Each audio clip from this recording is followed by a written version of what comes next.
ओम शांति।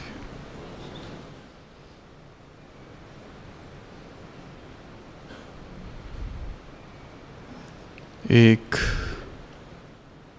महिला अपने छोटे बच्चे को लेकर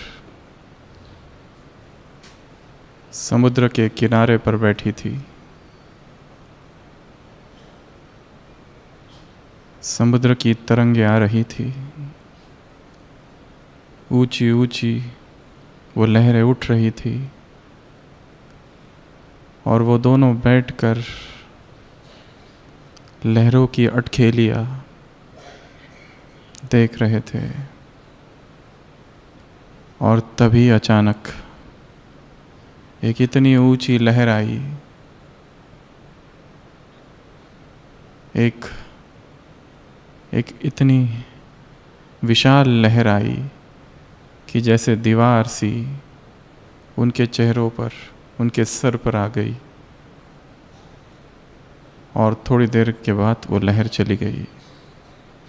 जब वो लहर चली गई तो उस महिला ने देखा कि उसका जो छोटा बच्चा था वो वहाँ नहीं है। शोकाकुल वो चिल्लाई, यहाँ वहाँ सब जगह ढूंढा, परंतु वो बच्चा कहीं नहीं था। शायद सागर की वो लहर उस बच्चे को समुद्र के अतल गहराई में ले गई और उसकी नज़र आकाश की ओर गई और वो महिला प्रार्थना करने लगी, हे प्रभु, हे परमात्मा, हे परमपिता, तू कहाँ है, मेरी मदद कर। और बहुत वायदे करने लगी कि मेरा बच्चा मुझे लौटा दे, कुछ भी कर, मेरा बच्चा मुझे लौटा दे। मैंने अब तक अगर कोई गलती की हो, मैंने अगर तेरी अवज्ञाएं की हो तो मुझे माफ़ कर दे। और इस तरह से बहुत बातें करने लगी, पर कुछ भी कर, मेरा बच्चा मुझे लौटा दे। और अचानक सागर की एक दूसरी लहर आती है, उससे भी विशाल, और फिर से उसके सिर पर वो लहर आती है। कुछ भी दिखाई नहीं देता और वो लहर चली जाती तो बच्चा बाजू में है। तो वो बहुत खुश होती है और भगवान को इससे पहले कि धन्यवाद दे, फिर से उसकी नज़र आकाश की ओर जाती है और वो कहती है, हे प्रभु, तूने बच्चा तो दे दिया, परंतु इसके सिर पर एक टोपी थी, एक हैट थी, उसका क्या? अगर तू इतना ही दयालु है तो वो हैट भी वापस दे दे। दुख अब भी वैसा ही है।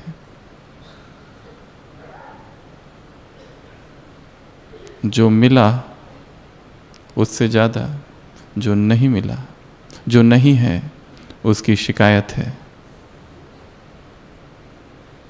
हमें भी बहुत कुछ मिला है, परंतु उस टोपी की तलाश अब भी है।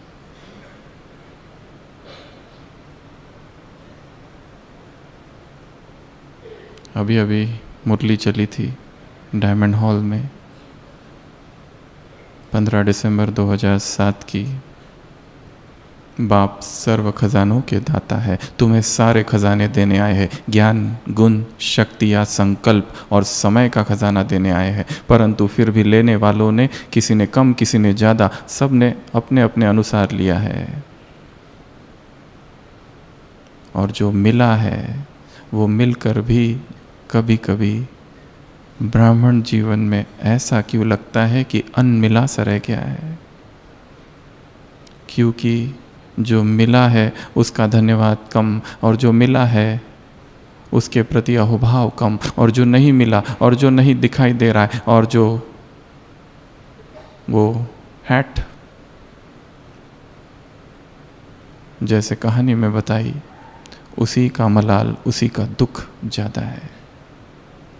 हर एक ब्राह्मण आत्मा को भगवान ने भरपूर किया है, परंतु क्या वो सारे खजाने हमने अपने जीवन में संपूर्ण रीति से लाए हैं? बाबा ने कहा सबसे महत्वपूर्ण खजाना है समय का, संगम युग पर।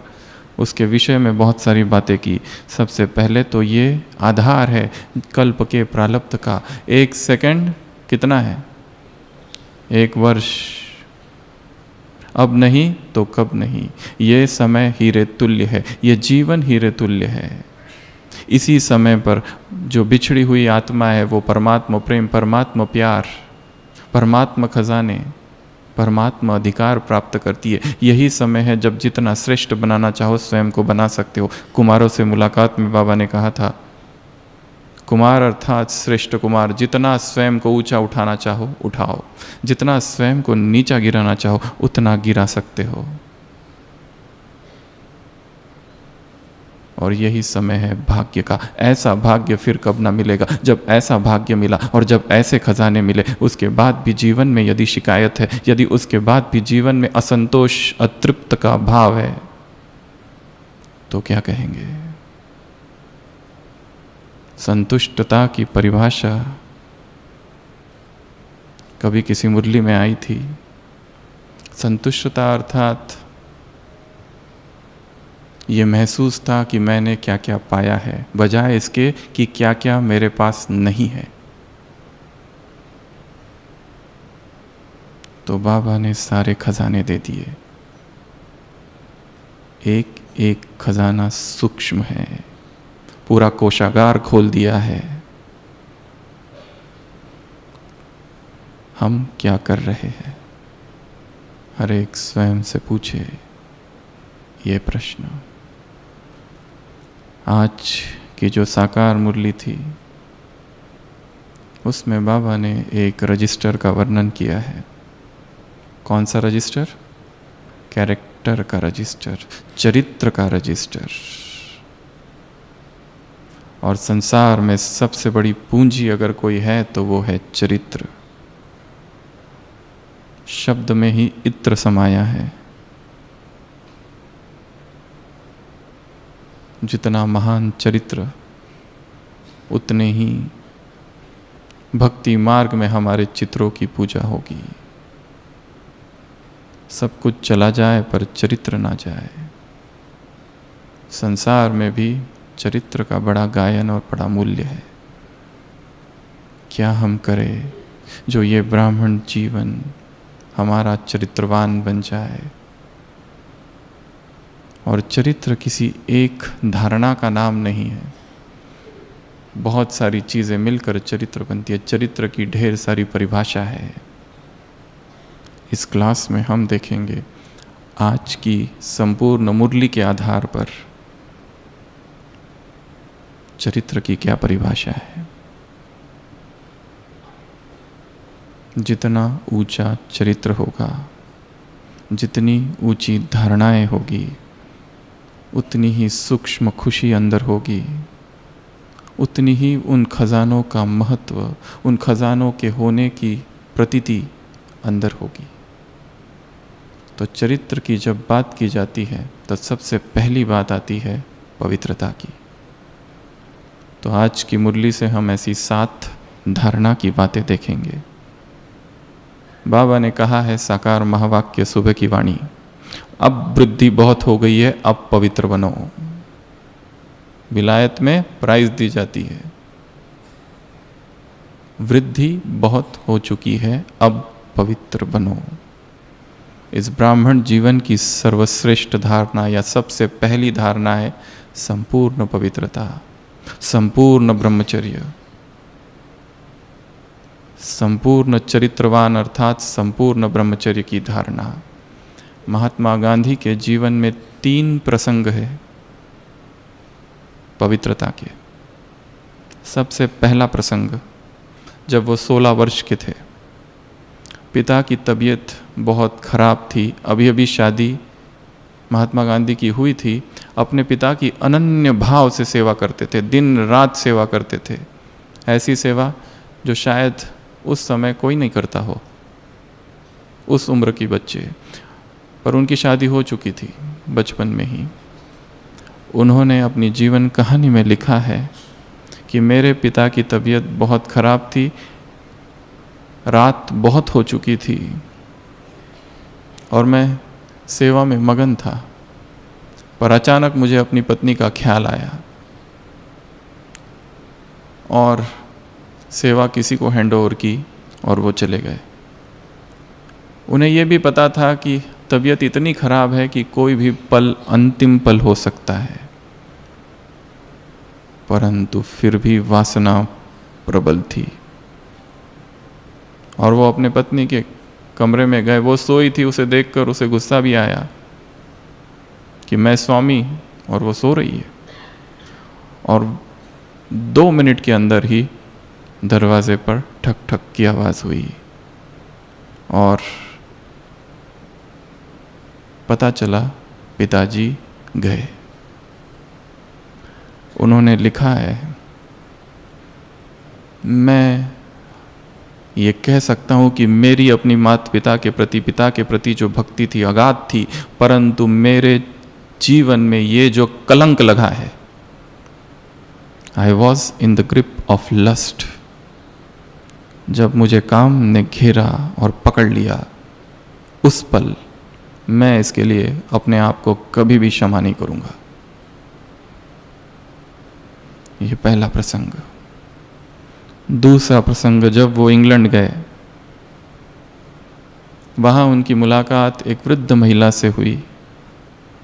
उस समय ऐसा प्रचलन था इंग्लैंड में कि जो भी युवक भारत से आते थे ये छिपाते थे कि हमारी शादी हो चुकी है। तो उस महिला को भी उन्होंने छिपाया और उस वृद्ध महिला ने उनकी मुलाकात, जिनके घर वो रहते थे, वृद्ध महिला पेइंग गेस्ट, उस महिला ने बहुत सारी लेडीज़, उस समय की जो कन्याएं थी, उनसे मिलाए, शायद कोई इनको ठीक लगे। और इन्होंने भी यह बात छुपा के रख दी कि मैं शादीशुदा हूँ। परंतु जब बातें बहुत बढ़ी तो उन्होंने खत लिखा और उस खत में इतना स्पष्ट लिखा कि मुझे क्षमा कर दीजिए कि मैंने आपसे एक बात छिपाई कि मेरी शादी हो चुकी है, but I know my limits, पर मेरे से ऐसी कोई भूल नहीं हुई है। यदि आप चाहे तो मुझे अपने घर रहने दे सकती है या तो निकाल सकती है। पर उनके शब्दों में सत्य था, सत्य की झलक थी, सच्चा हृदय था। इसलिए उस वृद्ध महिला उनको वहीं रखती है और सब भूल जाती है और अच्छे संबंध रह जाते हैं।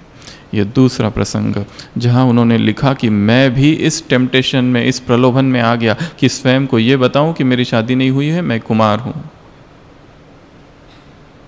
परंतु बाद में अपनी ही भूल का मुझे एहसास हुआ। ये दूसरा प्रसंग। तीसरा प्रसंग 1930, जब महात्मा गांधी श्रीलंका गए, उनके साथ उनकी पत्नी थी। वो उनकी पत्नी को बा कह के पुकारते थे। मंच संचालक ने परिचय दिया, आज हमारे बीच महात्मा गांधी आए हैं। और गर्व की बात तो यह है, उनके साथ उनकी माँ भी आई है, क्योंकि उसे पता नहीं था ये कौन है। तो जब महात्मा गांधी की बारी आई बोलने की, तो उन्होंने कहा, ये जो इन्होंने परिचय दिया है एकदम सत्य दिया है, क्योंकि कस्तूरबा मेरी पत्नी कुछ समय पहले थी, कुछ सालों पहले, अब वो मेरी माँ है। तो ये जो परिचय दिया गया वो सत्य है। उन्होंने लिखा, मेरी ये यात्रा है ब्रह्मचर्य की, मेरा जीवन मेरी यात्रा है। भगवान जब धरा पर आए, सबसे पहली धारणा और सबसे श्रेष्ठ धारणा जो हम सबको बताई वो है संपूर्ण पवित्रता। देह को देखना और देह के संकल्प भी जलना अंतर मन की तरंगों को विचलित करता है। भाई बहन की दृष्टि में भी विकार आ सकते हैं। परसों की मुरली, केवल भाई भाई देखो, दिन रात अभ्यास करो, मैं आत्मा हूँ, मैं आत्मा हूँ, मैं आत्मा हूँ। आत्मा इस शरीर से चिपकी है कई जन्मों से, और कई जन्म विकारों में गोते लगाए हैं, और एक दिन अचानक सुनती है काम महाशत्रु है, आदि मध्य अंत दुख देता है, क्या इतना पर्याप्त है? एक दिन प्रतिज्ञा कर लेती है प्यूरिटी की, क्या इतना पर्याप्त है?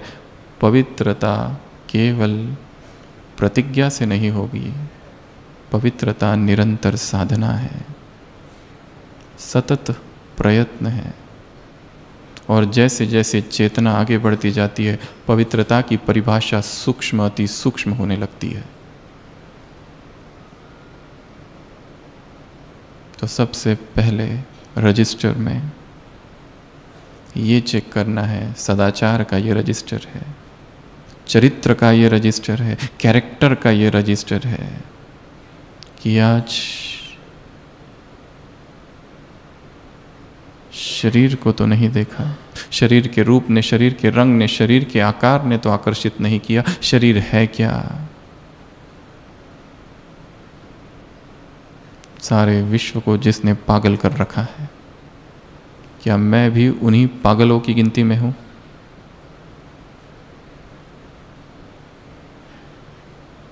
स्वयं को देखना, अपना ही सूक्ष्म रजिस्टर मेंटेन करना, और यदि गलती हो जाए तो स्वीकार करना कि हाँ ये हुई है।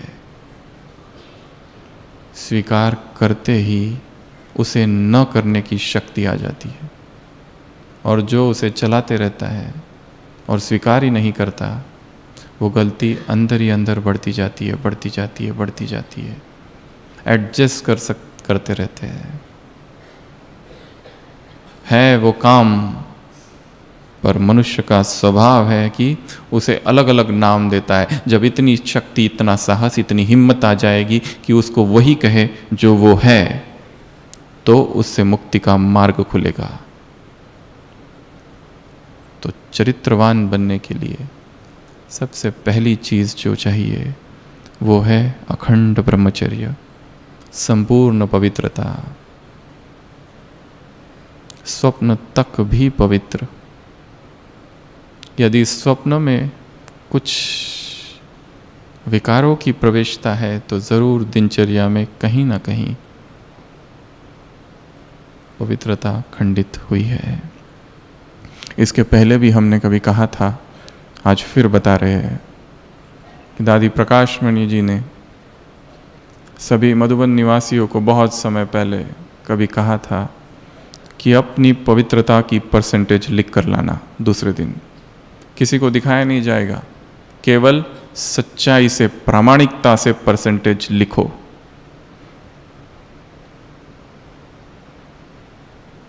और दूसरे दिन दादी ने कहा ये किसी को भी दिखाया नहीं जाएगा, सीधा फेंक दिया जाएगा या जला दिया जाएगा। और दादी ने एक बात कही, जिन्होंने 50% से कम लिखी है वो कृपया यहाँ से चले जाए। जिनकी प्यूरिटी 50% से कम है, कृपया मधुबन से चले जाए। चार्ट रखना है, ग्राफ रखना है प्यूरिटी का। थॉट लेवल पर कहीं क्राइम्स तो नहीं हो रहे, मनसा अपराध, थॉट क्राइम्स। और जिस मन में ज्ञान की तलवार नहीं चल रही, उसमें ज़रूर काम की तलवार चल रही है। जिस मन में ज्ञान का चिंतन नहीं हो रहा, ज़रूर कुछ और चिंतन हो रहा है। इसके लिए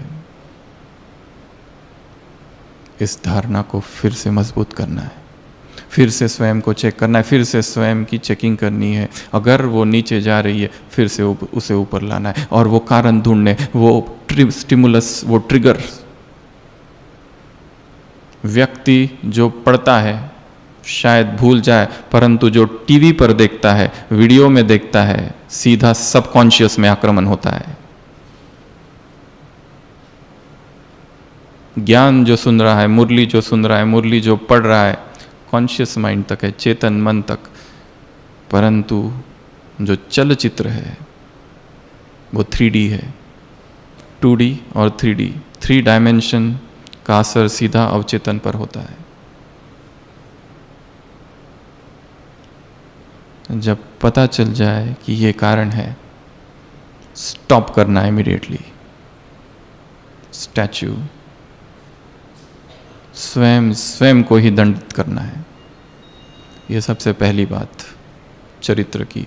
दूसरी बात, आज की मुरली का महावाक्य, मीठे बच्चे तुम्हें मेले मलाखड़े में जाना नहीं है। बाप तुम्हें 21 जन्मों के लिए यहीं बहलाते हैं। तो दूसरी धारणा है वैराग की धारणा।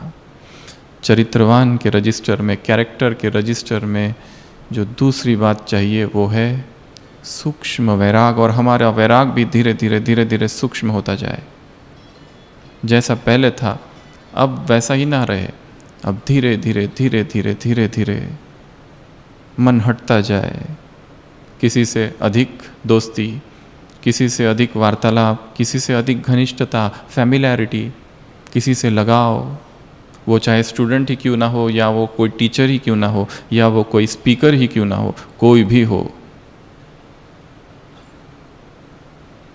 वैराग अर्थात निस्संग, किसी का भी संग नहीं। मन ऐसी एक निस्संग अवस्था में है, एक का ही संग। व्यक्तियों को खाली करना है, व्यक्तियों के लगाव को और व्यक्तियों के और वस्तुओं के लगाव को। जब तक ये सूक्ष्म धारणा नहीं, कैरेक्टर पर कहीं ना कहीं कलंक लगेगा, धब्बा लगेगा। तो अपनी चेकिंग करनी है। राग के जगत में जी रहा हूं या वैराग के जगत में जी रहा हूं। सुबह से लेकर रात तक किस साम्राज्य में हूं। राग का साम्राज्य बहुत बड़ा है। एक व्यक्ति से वैराग आ गया तो दूसरी व्यक्ति की तरफ मन जाता है। एक पुरुष से वैराग, एक स्त्री से वैराग, दूसरा पुरुष और दूसरी स्त्री। मन का ये स्वभाव है, भटकता है। वैराग अर्थात सभी से वैराग। एक से इसलिए नहीं कि उसने धोखा दिया, उसने दुख दिया, उसने कुछ ऐसी बात कह दी तो दिल में चुभ गई, इसलिए वैराग आ गया उससे। आज उससे वैराग आया, इसलिए फिर किसी और को पकड़ेगा मन, फिर तीसरे को पकड़ेगा, फिर चौथे को पकड़ेगा। ये श्रृंखला जारी रहेगी। वैराग अर्थात सभी से वैराग। और वैराग की एक सर्वोत्तम परिभाषा है 2 शब्दों की। वैराग अर्थात संसार असार और देह मिट्टी। इन्हीं 2 चीज़ों से वैराग लाना है, इस देह से और संसार से। अभी अभी मुरली चली डायमंड हॉल में, बाबा ने कहा पास विद ऑनर के लिए 2 धारणाएं चाहिए। कौन सी? तीव्र पुरुषार्थ की 2 निशानियां, नष्टो मोह और दूसरा एवर रेडी। नष्टो मोह की परिभाषा बाबा ने बताई उस मुरली में। जब अपने देहभान और देह से वैराग, नष्टो मोह हो जाओ तो बाकी सब चीज़ों से नष्टो मोह स्वतः हो जाएंगे। फिर और एक एक को पकड़ पकड़ के नष्टो मोह होने की आवश्यकता नहीं। एक शरीर से नष्टो मोह हो जाओ तो बाकी सारी चीज़ों से नष्टो मोह स्वतः हो जाएंगे। दूसरी बात कही थी एवर रेडी, जिसमें दादी को याद किया, प्रकाशमणि दादी को। बाबा ने कहा इजी नेचर, इजी स्वभाव, इजी कर्म, इजी सेवा, इजी संतुष्ट रहना, इजी संतुष्ट करना, इजी।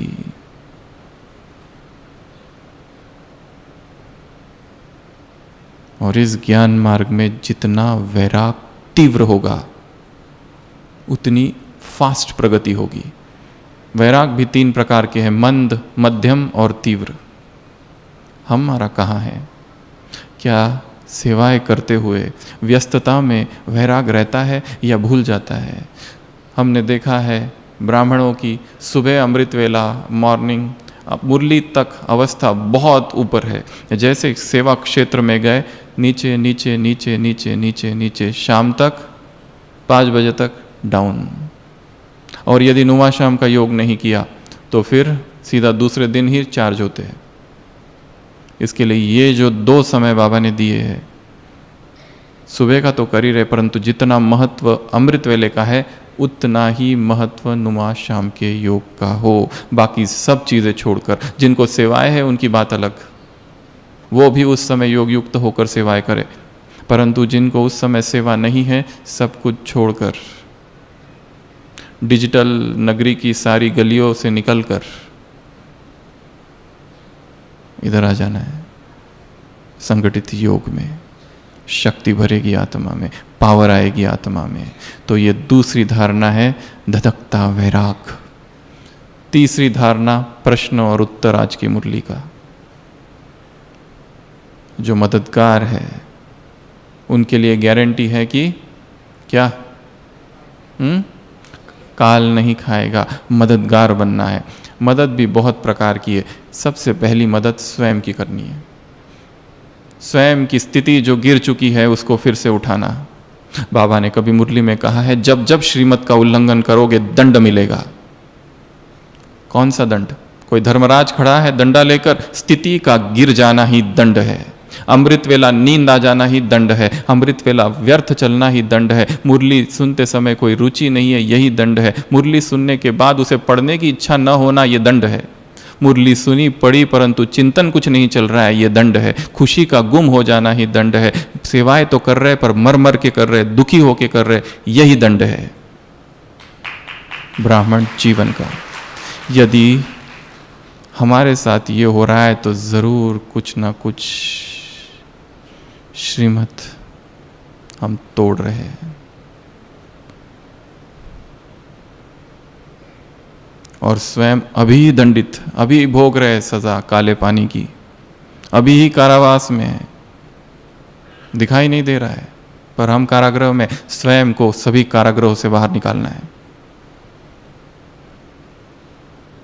तो तीसरी धारणा है मददगार बनना। सबसे पहली मदद स्वयं की, दूसरी मदद भगवान की। भगवान को इस समय एक ही मदद चाहिए, कौन सी?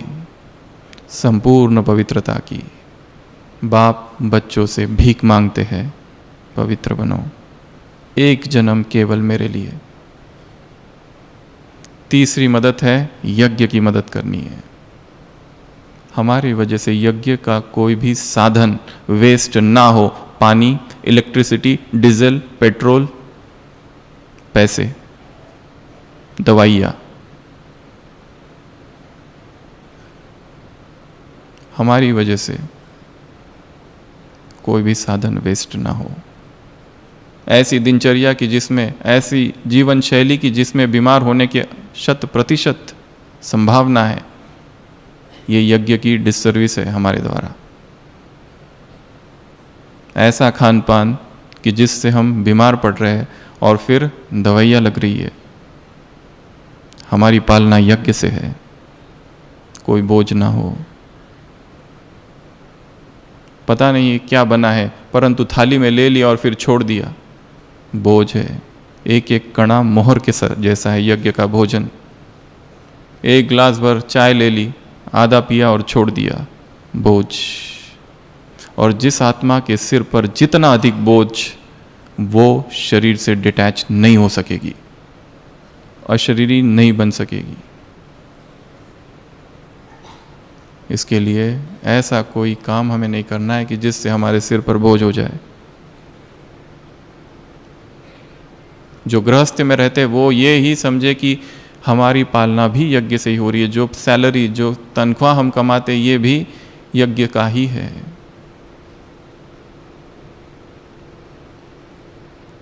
तो हमारी वजह से कुछ वेस्ट ना हो, किसी भी तरह की। यज्ञ की भी सेवा करनी है, फिर है इस परिवार की भी सेवा करनी है, आत्माओं से दुआएं कमानी है, इस ब्राह्मण परिवार की सेवा करनी है। हर एक के हृदय से हमारे लिए दुआएं निकले। ऐसा हम कोई कृत्य कर्म न करें कि आत्माओं के हृदय से बद्दुआएं निकले हमारे लिए। यज्ञ की भी मदद, परिवार की भी मदद, इस प्रकृति की भी मदद करनी है। प्रकृति को हमने ही तमो प्रधान बना दिया है। अब इस प्रकृति से क्षमा मांगना है, अब इस प्रकृति को फिर से पावन करना है। उसी मुरली में बाबा ने कहा है, तुम्हें क्या करना है? बेहद की सकाश देनी है। ये सबसे आवश्यक सेवा है, क्योंकि आत्माएं दुखी है, प्रकृति को भी पावन बनाना है। 2 बार 24 घंटे में 5 तत्वों को सकाश देनी है। अमृत वेला, नुमा शाम, याद से हर दिन प्रकृति की भी मदद, भटकती हुई आत्माओं की मदद, संसार की दुखी अशांत आत्माओं की मदद, और एडवांस पार्टी भी इंतज़ार कर रही है सबकी मदद, मददगार बनना। ये तीसरी धारणा है चरित्रवान आत्मा की आज की मुरली से। चौथा, याद। कैरेक्टर के रजिस्टर में चेक करना है। बाबा ने कहा है याद का चार्ट हर दिन बढ़ाते जाना है। जितनी लगन होगी योग की, इंटरेस्ट होगा, उतना ही वो बढ़ेगा। खींच हो जाए, जैसे शाम हो जाए, 6 बज जाए तो ऐसा लगे कि कब जाऊं और अशरीरी हो जाऊं। उठूं सुबह सुबह तो ऐसी खींच हो जाए कि क्या करूं और शरीर को यहीं छोड़ दूं और चला जाऊं ऊपर। क्या ऐसा आकर्षण योग का है? क्या ऐसा आकर्षण याद का है? क्या करूं कि खो जाऊं उस सागर में, उसकी सारी पवित्रता अपने अंदर ले लूं? क्या करूं? कल की मुरली में था चिड़िया जो हप कर जाए समुद्र को।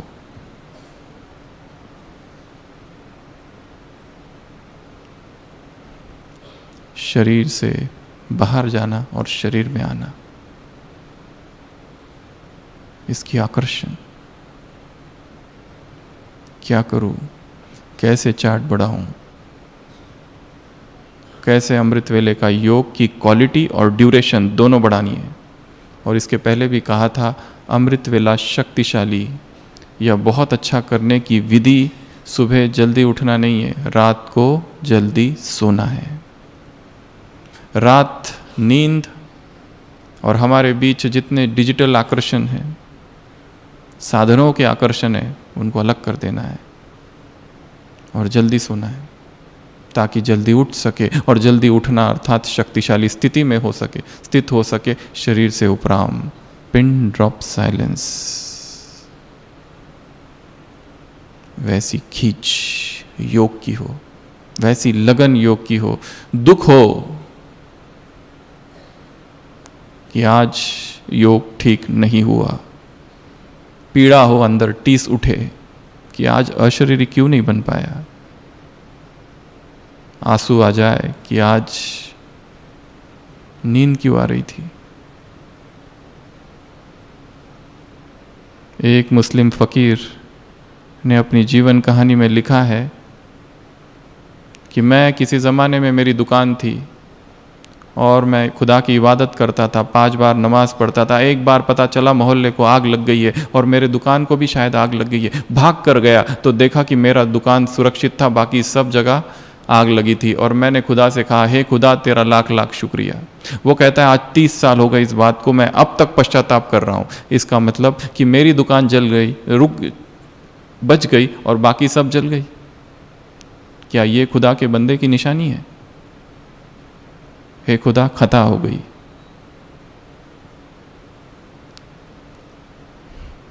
अपनी छोटी सी छोटी त्रुटि भी, चाणक्य कभी चंद्रगुप्त से कहता है, चंद्रगुप्त तुम्हें अपनी छोटी सी छोटी त्रुटि भी जघन्य अपराध महसूस हो। छोटी सी त्रुटि भी, कोई दूसरा तुम्हें कुछ नहीं कहेगा, सबने देखा है, आए अमृत वेला बैठे, परंतु अंदर क्या हुआ वो केवल मैं जानता हूं। इसके लिए कैरेक्टर के रजिस्टर में चेक करना है याद को, योग को। ग्राफ ऊपर ऊपर जाता आया है। कल जो योग किया था आज उससे अधिक शक्तिशाली हो, सुबह जो किया था उससे शाम का अधिक शक्तिशाली हो। No compromise. योग का समय है, कोई मिल जाए और कहे चलो कुछ बनाते हैं खाने का, और हम चले गए, योग रह गया। योग में 10 मिनट लेट, किसी को कुछ पता नहीं, कोई पूछेगा भी नहीं, पर अंतरात्मा तो देख रही है।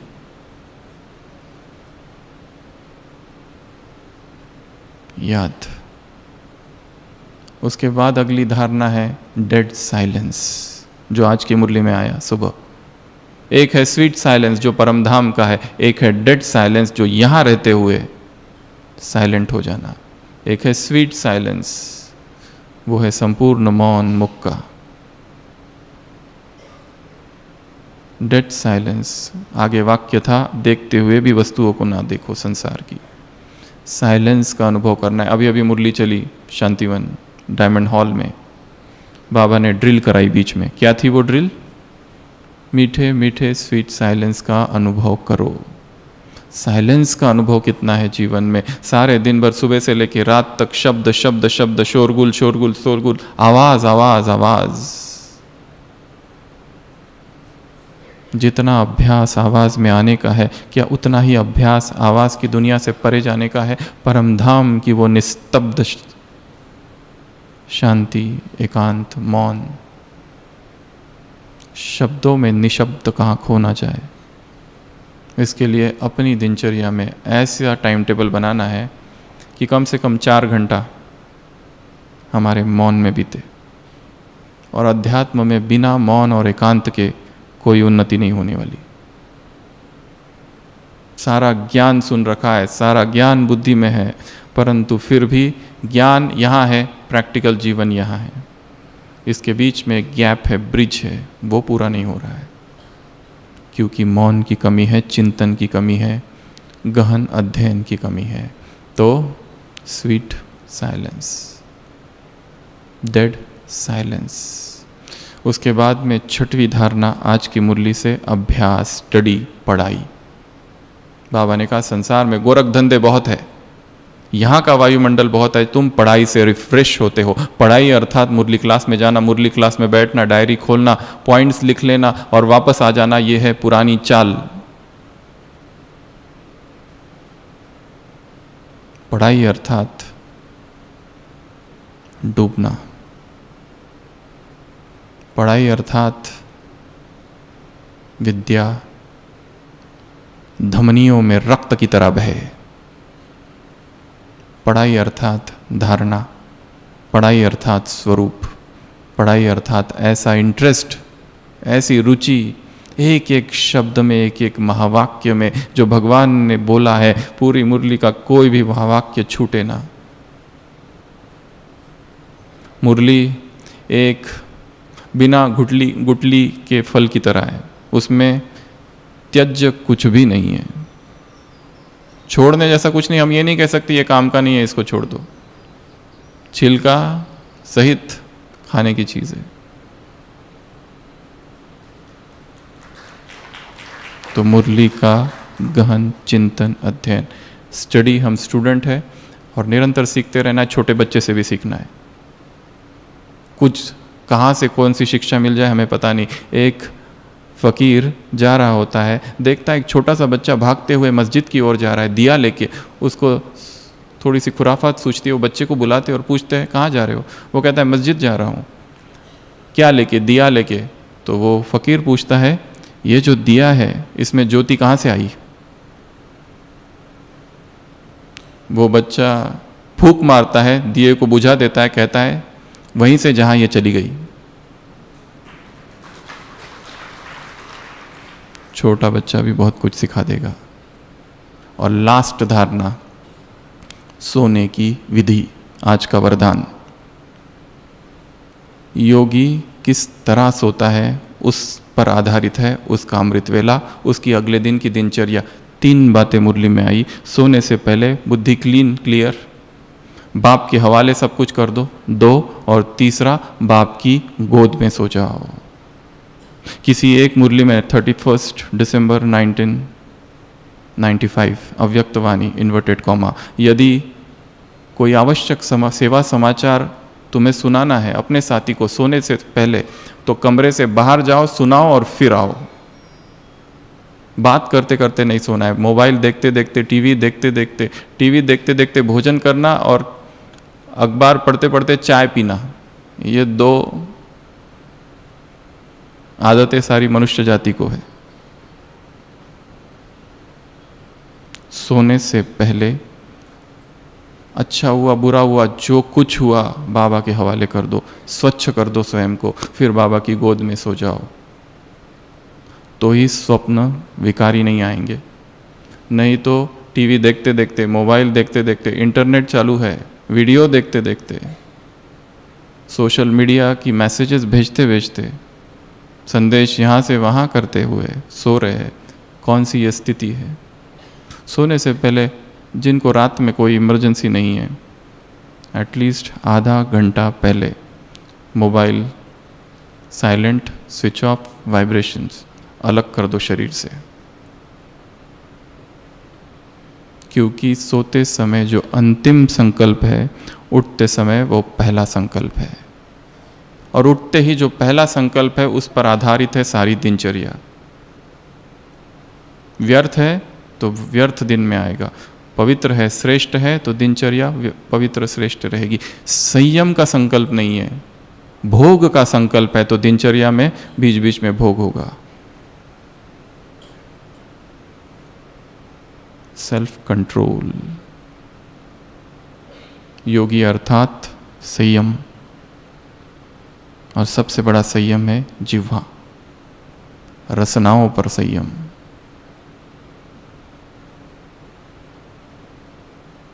तो ऐसी ये 7 धारणा की बातें आज की मुरली में थी। पहली बात बताई, संपूर्ण पवित्रता का चार्ट रखना है। दूसरी बात बताई, वैराग, मेले मलाखड़े में जाने की तुम्हें आवश्यकता नहीं। संसार में हजारों आकर्षण है, हजारों चीज़ें संसार में है। तुच्छ लगे संसार के एंटरटेनमेंट, चीप एंटरटेनमेंट से। संसार में हजारों कॉमेडी शोज है। अव्यक्त महावाक्य है बाबा के, वो कलाकार टीवी वाले, सिनेमा वाले हंसा सकते हैं, रुला सकते हैं, अशरीरी नहीं बना सकते। तुम बना सकते हो। केवल अपने आप को इस ऊंची स्थिति से नीचे चीप एंटरटेनमेंट नहीं लेके जाना है जहां संसार के लोग जी रहे हैं। ये हमारा दर्जा नहीं है। हम बहुत ऊंची महान आत्मा है, भगवान के नैनों के नूर है। ये दूसरी धारणा। तीसरी धारणा बताई, मददगार, स्वयं की मदद करनी है सबसे पहले। तो जो गिर चुके हैं स्वयं ही स्वयं को उठाना है। चौथी धारणा बताई, याद, अपने योग के चार्ट को दिन प्रतिदिन बढ़ाते जाना। अभी से संकल्प करना कि कल का जो योग होगा आज तक इस ब्राह्मण जीवन में किया हुआ सबसे पावरफुल योग होगा। इस संकल्प के साथ सोना। आप यही आँख खुलेगी, आप यही भगवान उठाएगा, और सोते समय अमृत वेला जागती ज्योत की तरह योग होगा। नींद नहीं आएगी, झुटके नहीं खाएंगे, खुली आंखों से आंखें फाड़ फाड़ कर उसको देखना है। कैसे देखेंगे? आंखें फाड़ फाड़ कर उसकी दृष्टि को अंदर समा लेना है नैनों में। तो ये एक धारणा। उसके बाद बताया डेड साइलेंस, मौन का अभ्यास। मौन में बहुत शक्ति है, बहुत पावर है। कोई 3 दिन भी मौन रह जाए तो चौथे दिन उसे बोलने की इच्छा खत्म हो जाएगी। या फिर सुबह से लेकर शाम तक भी रह जाए तो शाम को ऐसा लगेगा कि पावर आ गई है।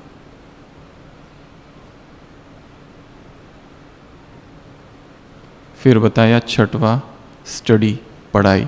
और लास्ट धारणा बताई, रात को सोने की विधि। डिजिटल अट्रैक्शन से दूर रहना रात को सोने से पहले। बाबा की गोद में सोना। देह रूपी गाड़ी गैरेज में, आत्मा ड्राइवर परमधाम में जाके ऊपर उसकी गोद में सो जाए। तो ऐसी अपने रजिस्टर में ये 7 बातें आज की मुरली के आधार पर चेक करते रहना है। अच्छा, ओम शांति।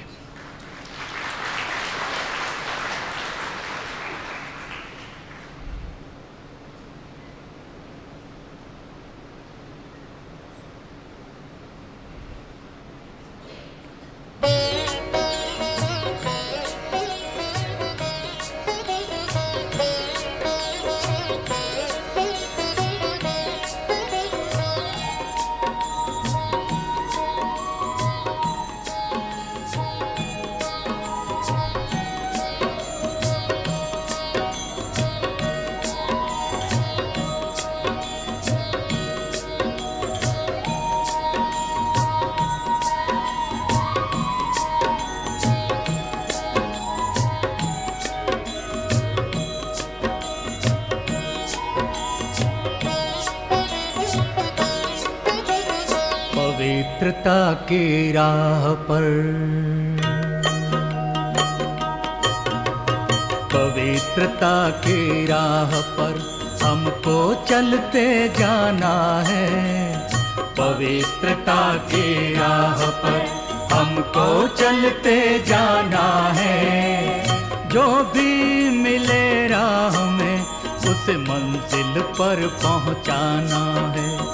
जो भी मिले राह में उस मंजिल पर पहुंचाना है।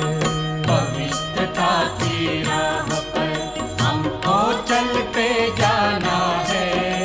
पवित्रता की राह पर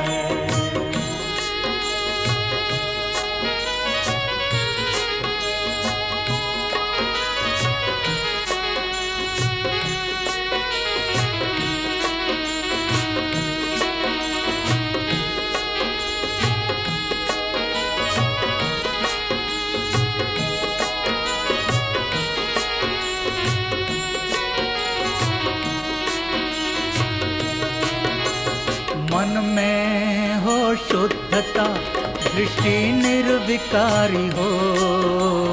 मन में हो शुद्धता, दृष्टि निर्विकारी हो। सबको पावन करना यही भावना हो।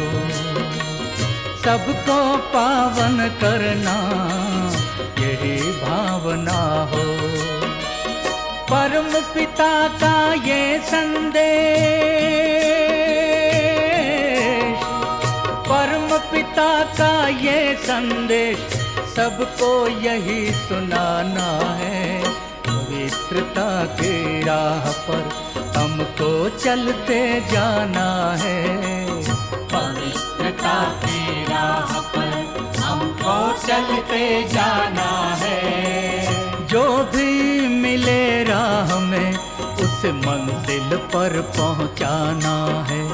जो भी मिले राह में उस मंजिल पर पहुंचाना है। पवित्रता की राह पर हमको चलते जाना है। पवित्रता की राह पर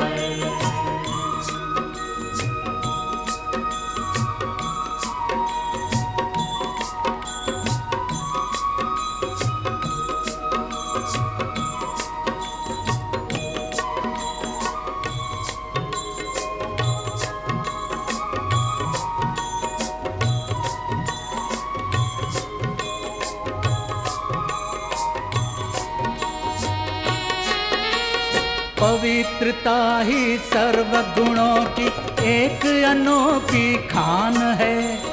हर आत्मा और हर एक धर्म की यही निराली शान है। पवित्रता ही सर्व गुणों की एक अनोखी खान है। हर आत्मा और हर एक धर्म की यही निराली शान है। पवित्रता का झंडा, पवित्रता का झंडा हर दिल पे लहराना है। पवित्रता की राह पर हमको चलते जाना है। पवित्रता की राह पर हमको चलते जाना है।